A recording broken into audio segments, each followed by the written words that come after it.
Dicen que la ambición es el fuego que impulsa al hombre hacia la grandeza.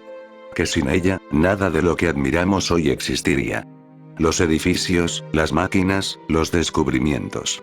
Todos nacieron del deseo de ser más, de tener más, de llegar más lejos.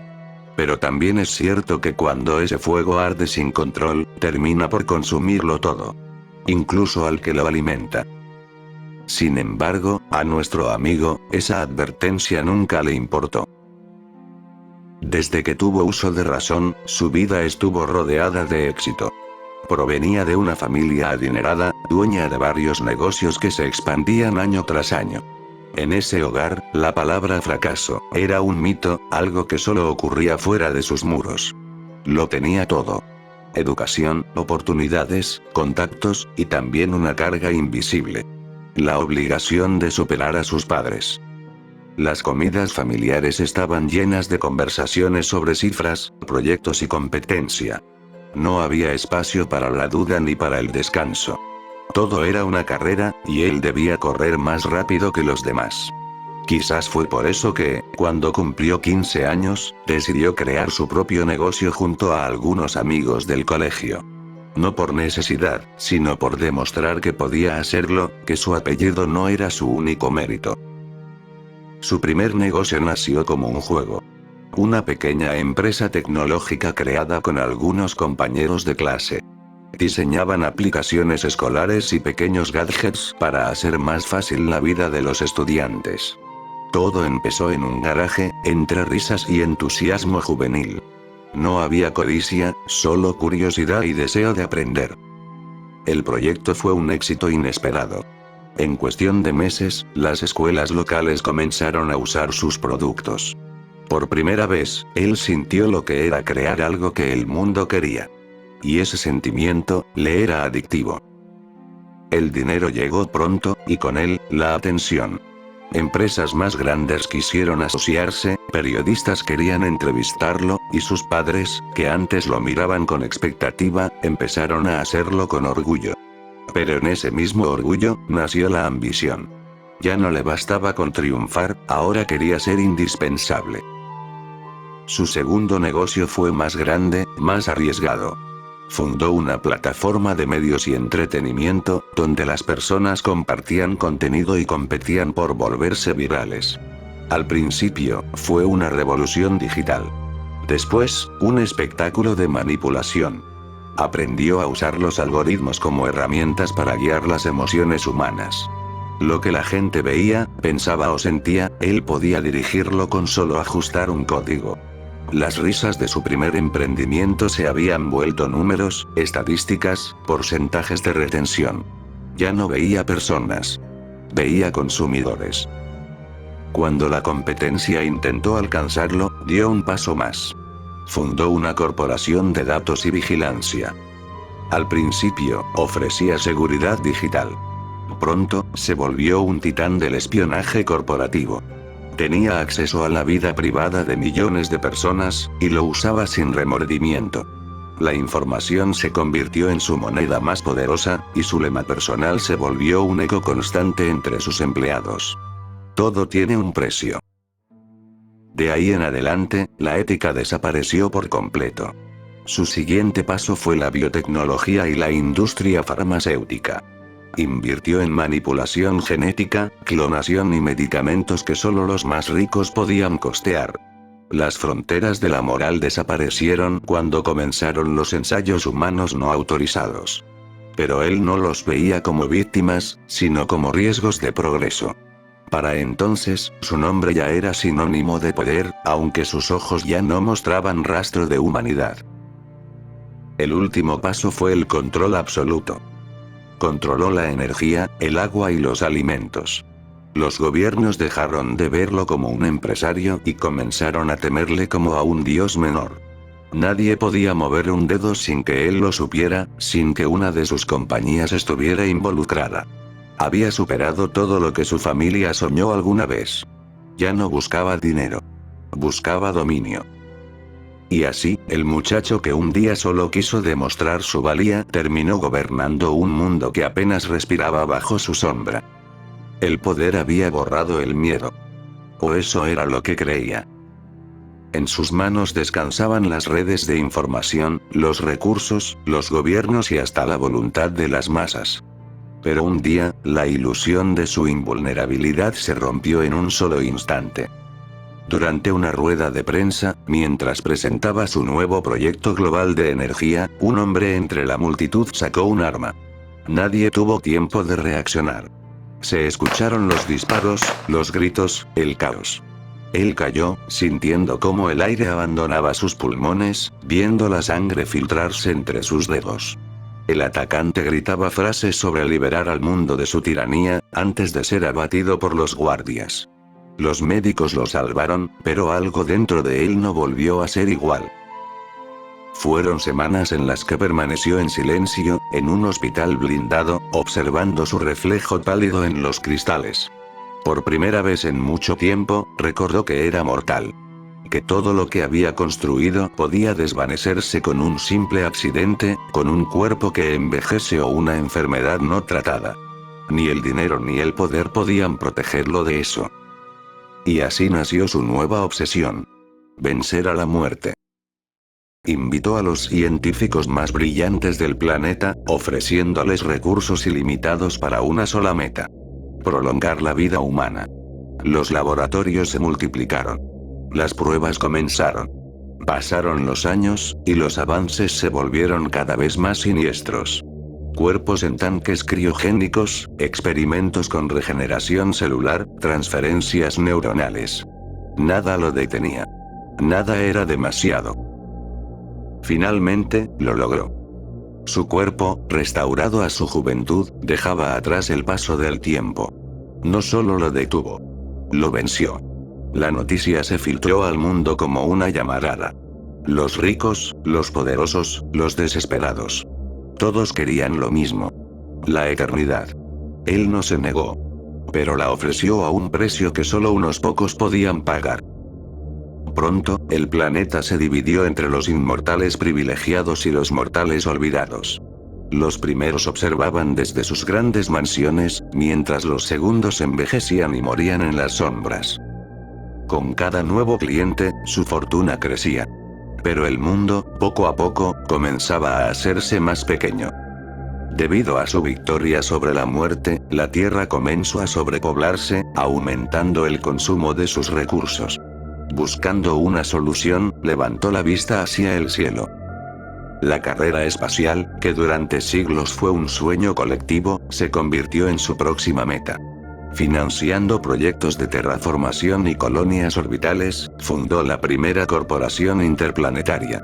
Los gobiernos firmaron acuerdos que lo convertían en dueño parcial de sus propias estaciones. Nadie podía competir con él, porque solo él y unos pocos más poseían el tiempo infinito necesario para esperar los resultados. Su compañía madre ramificó sus tentáculos por todo el sistema solar. En Marte, estableció enormes minas subterráneas para extraer minerales raros usados en la tecnología de rejuvenecimiento. Las ciudades marcianas, levantadas sobre cúpulas de cristal, eran administradas por ejecutivos que nunca llegaron a respirar el aire de la Tierra. En las lunas de Júpiter, construyó laboratorios flotantes donde continuaban los experimentos genéticos que en la Tierra ya habían sido prohibidos. Y en el cinturón de asteroides, sus naves transportaban recursos de un extremo del sistema solar al otro, controlando también el comercio interplanetario. Con el tiempo, los habitantes de las colonias dejaron de llamarlo por su nombre. Era el hombre eterno, el primero que había desafiado al tiempo y conquistado los mundos. Algunos lo veneraban, otros lo temían. Pero todos dependían de él. Su oxígeno, su alimento, su propia existencia estaban firmadas bajo sus empresas. Desde su estación principal, observaba los planetas alinearse, como si fueran trofeos de su colección. Su voz se había vuelto más pausada, sus gestos calculados, su mirada distante. Ya no parecía humano. Había trascendido a los hombres, solo para convertirse en su dueño. El universo se había convertido en su mapa de expansión. Desde la estación principal que llevaba su nombre, supervisaba el progreso de nuevas colonias fuera del sistema solar. Sus naves viajaban más lejos que nunca, cruzando regiones que aún no tenían nombre. Era solo cuestión de tiempo antes de que el resto del cosmos también le perteneciera. Al menos, eso creía. Los sensores de una de sus flotas detectaron una presencia desconocida, algo que no figuraba en ningún registro astronómico. Las señales eran precisas, constantes, demasiado ordenadas para ser naturales. Y entonces los vieron. Unos puntos luminosos aparecieron en medio del vacío, suspendidos entre los planetas exteriores. No había metales visibles, ni motores, ni estructuras reconocibles, solo formas humanoides rodeadas de una luz intensa que no proyectaba sombra alguna. Su sola presencia alteraba la materia a su alrededor, como si el espacio mismo respondiera a su voluntad. Los comunicadores registraron un mensaje, pero no con palabras, sino con una vibración profunda que se entendía directamente en la mente. El mensaje era claro y frío. Querían hablar con él en persona. Momentos después, estos seres se encontraban frente a él. Ellos le dijeron que lo habían observado desde hacía tiempo. Le decían que su expansión había alcanzado límites peligrosos, que sus actos amenazaban el equilibrio de lo que quedaba de la humanidad. Le revelaron que ellos ya habían recorrido ese mismo camino hacía incontables eras, impulsados por una ambición que los había llevado al borde de la extinción. Solo cuando renunciaron a esa ambición descontrolada, lograron sobrevivir. Advirtieron que la humanidad se encaminaba al mismo abismo, y que su imperio era la raíz de esa condena. Le pidieron detenerse, detener el ciclo que ya había destruido mundos antes del suyo. Pero en lugar de temor o arrepentimiento, él sintió una calma arrogante.